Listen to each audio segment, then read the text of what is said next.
Sí, sí. Ah, sí, claro. Claro, obviamente, un proyecto de una institución educativa sabrán ustedes que funciona más si el rector está al frente, ¿sí? Pero igual, cuando ya el proyecto empieza a funcionar, sobre todo muy importante no es tanto el rector, sino los coordinadores. Sobre todo el coordinador, porque como les voy a explicar ahora, el coordinador sí es el eje central del funcionamiento del proyecto. Entonces, yo quisiera dos voluntarios, si quieren ustedes dos, me ayudan un momentico, pasan acá al frente un momentico. Voluntarios, sí, sí, voluntarios y voluntarios. Bueno, usted es una estudiante del colegio, ¿de qué colegio? De María Auxiliadora. Mauricio, ¿tu nombre es? Olga Lucía. Olga Lucía, ¿y tú?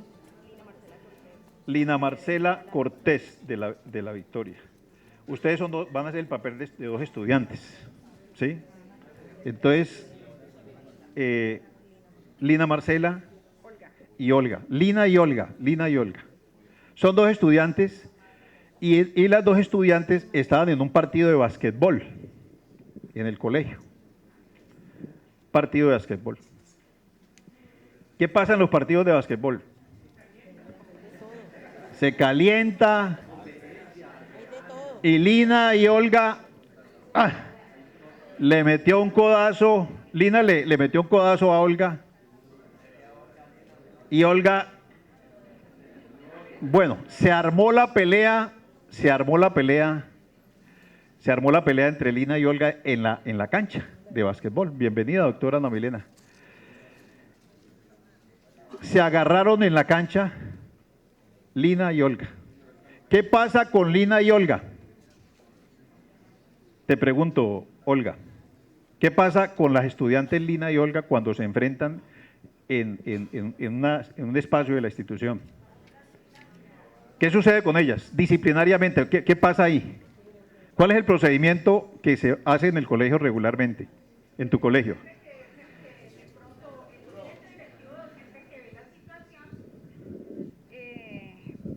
Bueno, pues podríamos pensar en una situación tipo 1, ¿no? El docente que ve la situación o el directivo o el personal, quien lo ve, empieza a documentar, las llama, hace un proceso pues de descargos, el reconocimiento pues de la falta, los descargos, el reconocimiento de no volver a cometer la falta y el compromiso. Y se llama pues a los acudientes para pues refrendar de alguna u otra manera. Cuando hay mediadores de paz, la idea es que el mediador haga presencia, si está o no el personero, para empezar a hablar en un sitio neutral sobre la situación. Igual, solo que después de eso se proponen como acciones de reparación entre las estudiantes involucradas si no hay algún daño más, si no hay alguna lesión personal entre alguna de las dos.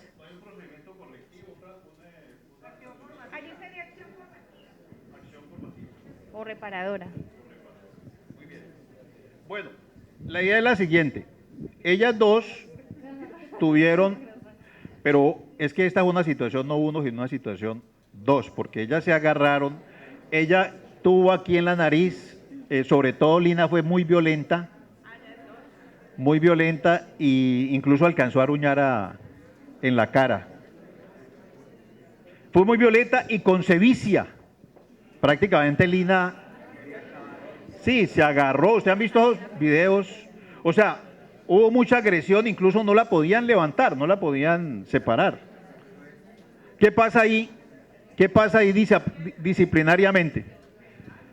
Eso ya es como penal, ¿no?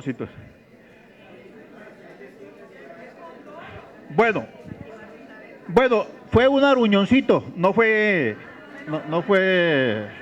dos, dos, bueno. Bueno, entonces, ¿qué es lo que vamos a hacer en este caso? En este caso con la mediación escolar. Lo que vamos a hacer es que va a haber unos niños preparados como mediadores de conflicto. Esos niños que están preparados están bajo la jurisdicción del coordinador. el coordinador va a tener 3, 5, 10 estudiantes mediadores, ¿sí? Y el coordinador entonces lo que va a hacer es, frente a ese caso, le va a decir, así funciona en el Carbonell. El coordinador habla con Olga y habla con Lina, ellos cuentan el caso, ¿sí? Y el coordinador dice, pues, seguimos siendo un poquito punitivos en el Carbonell, un poquito, ¿sí? Porque el que comete una falta, pues, para mí las sanciones también son pedagógicas. Parto del criterio, hay algunas corrientes por ahí ahora que dicen que de pronto solo acciones reparativas, ¿cierto? Pero a mí me parece que el empujoncito sirve un poquito también para formar. No sé si yo estaré tan punitivo, pues que no he logrado superar esa cultura, pero a mí me parece que la sanción… Mire, el tema del pico y placa, por ejemplo. ¿Cómo la gente deja de violar la norma del pico y placa? ¿Qué pasa con las personas que se pasan la velocidad o violan la norma del pico y placa? Llega la fotico a la casa y le dicen, durante 11 días usted tiene plazo para pagar la mitad de la multa si va a un curso. ¿Sí? Pero usted va al curso, pero no le quitan toda la multa. Usted va al curso y le toca pagar la mitad. Eso se llama justicia restaurativa. Nos interesa más corregir, reparar el daño causado que sancionar al infractor, pero la sanción tampoco queda abolida. ¿Sí? Usted va al curso y usted en el curso aprende mucho. Yo he ido ya como a 3 o 4 cursos. Sí. ¿Ah? No, he aprendido. No, porque ya son olvidos, por ejemplo, ya son olvidos de la carrera, se te olvida que hoy es el pico y placa, pero les cuento una cosa, uno aprende en ese curso demasiadas cosas. ¿Correcto? Mire, en el curso, a usted le muestran unos videos impactantes. Incluso, una amiga se fue a un curso porque violó el pico y placa y desde el curso me decía, mira, por Dios, no vuelvas a utilizar el celular mientras manejas. Estaba impactada, ¿sí? ¿Por qué? Porque el curso tiene un impacto cultural en las personas y ese es el objetivo de la justicia restaurativa, reparar el daño causado más que sancionar al infractor, pero la sanción también es importante. ¿Por qué? Porque usted va al curso y si usted no le toca pagar, bueno, voy a otro curso, pero usted tiene los dos componentes. Lo que pasa es que incluso ayer estuve trabajando nuevamente, ustedes conocen la guía 48 y la guía 49 del Ministerio de Educación Nacional, donde habla de la estructura del manual de convivencia, porque ha habido la versión en algunas corrientes en el sentido de que quedan abolidas las sanciones. Y eso no es posible. Eso no es posible porque no habrá mundo posible si no hay sanciones. En toda parte tiene que haber unos procedimientos, unos reglamentos y unos manuales de convivencia.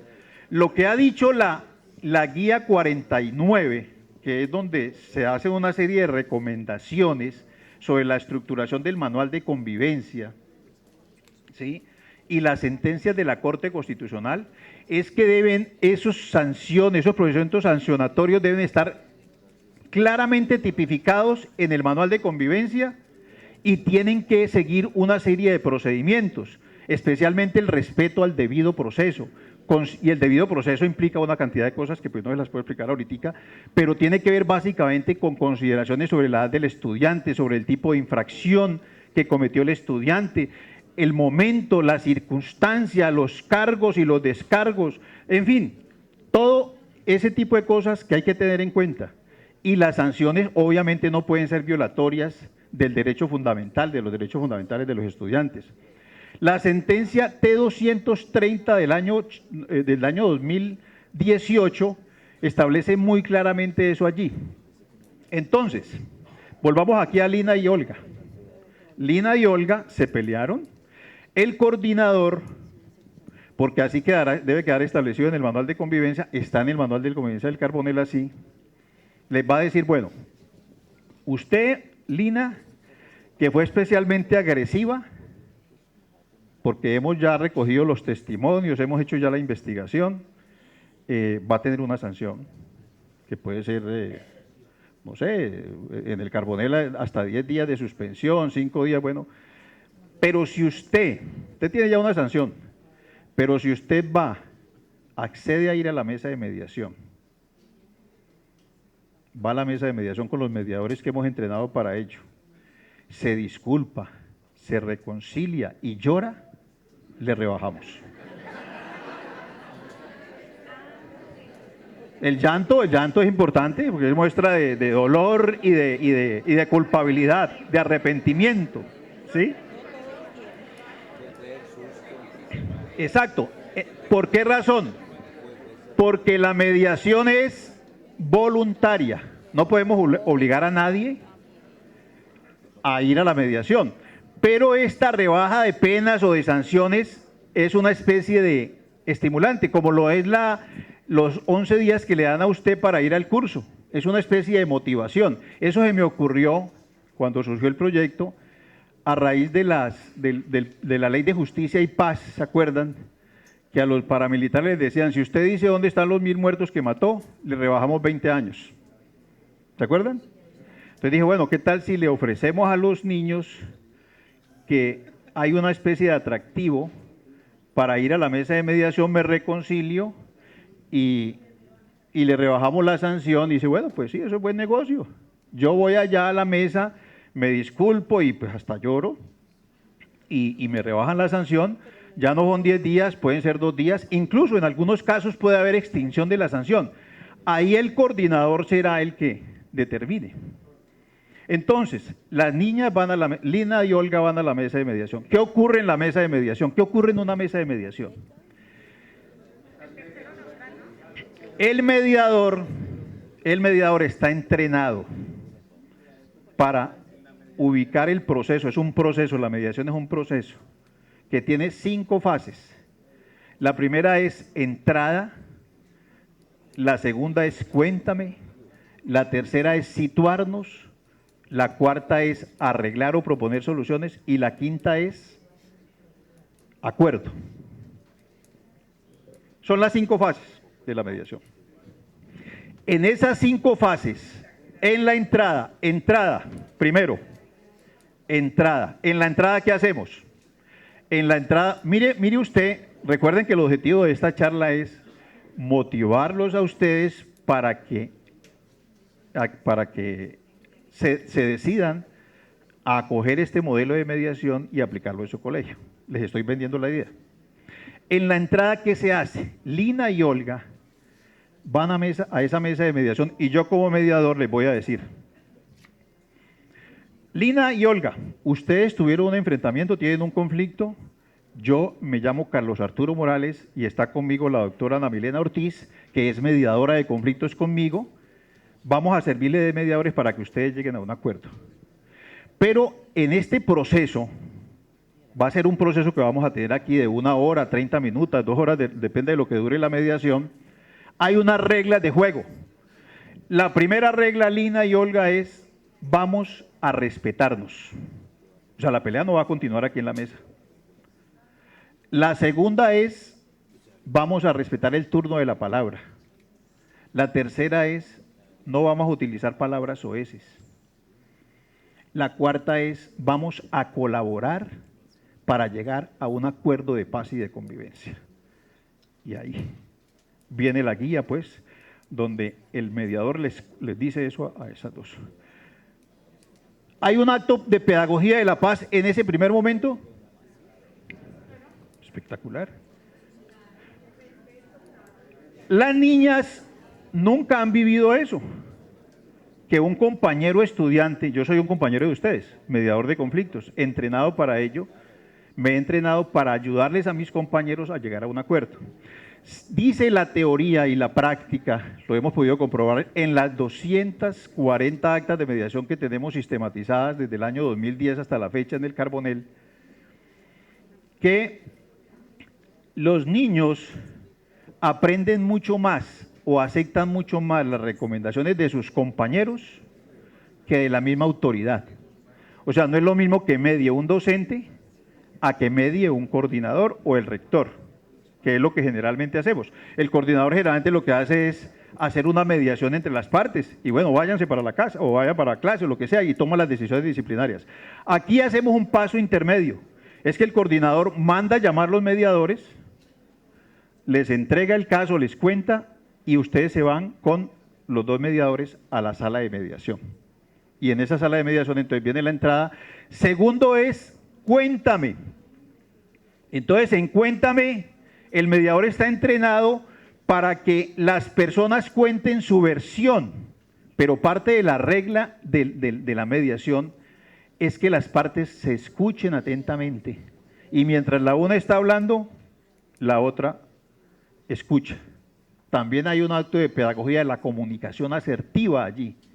Entonces la persona tiene un escenario espectacular, Lina y Olga, tienen un escenario espectacular para que alguien la escuche. Y entonces en esa mesa de mediación, Lina va a contar, sí, lo que pasa es que mire, usted hace rato me la tenía montada y pueden surgir problemas. El problema que surgió allí puede que no haya sido producto del calentamiento, sino que eso ya venía. ¿Y porque es que usted me miraba rayado? ¿Sí? Olga, además usted se acuerda que hace 2 años cuando yo tenía un novio y ya aparece ahí el conflicto. Entonces, encuéntame la raíz del conflicto. Sí, pues aparentemente es el momento del calentamiento, pero es que ya se la tenía, a usted la tenía. Estaba buscando el momento, mejor dicho, para meterle jucodazo, ¿sí? Y entonces, ahí en Cuéntame aparece una circunstancia que no se veía, y era que había una rencilla antigua y que vamos a tener la oportunidad de que en ese momento los mediadores de conflicto, y eso el mediador tiene que especializarse en eso, va a buscar que las partes cuenten. Entonces el mediador debe ser hábil en el sentido de lograr que las partes cuenten su versión, la verdadera versión del conflicto, ¿sí? En Cuéntame. Ese es un acto de pedagogía también de la catarsis del conflicto. La tercera fase es situarnos. En situarnos, entonces el mediador va a llegar con los actores del conflicto, van a llegar a la conclusión de cuál es la verdadera razón del conflicto. Es que la razón no fue que me golpeó allí en el partido de básquetbol, sino que hay una razón antigua. Bueno, aparece allí en Cuéntame. Y entonces en situarnos el mediador dice, bueno, el conflicto es este, vamos a buscar ahora pasar a la siguiente fase que es arreglar o proponer soluciones. Los mismos actores del conflicto, porque el mediador no es un árbitro, no es un juez, los mismos actores del conflicto son los que van a proponer qué solución hay. No, pues yo ese rasguñito, yo me encargo de la curación, dirá de pronto Lina, ¿no? Bueno, ya la reparación, la justicia restaurativa tiene que tener mucha creatividad, ¿no? De ahí mismo puede salir, bueno, no sé, alguna idea de reparación de los actores del conflicto, en arreglar y proponer soluciones. Ahí los mediadores utilizan una estrategia que es lluvia de ideas, donde cada uno propone una solución a ese problema. Y finalmente, el acuerdo que se protocoliza en el acta de mediación.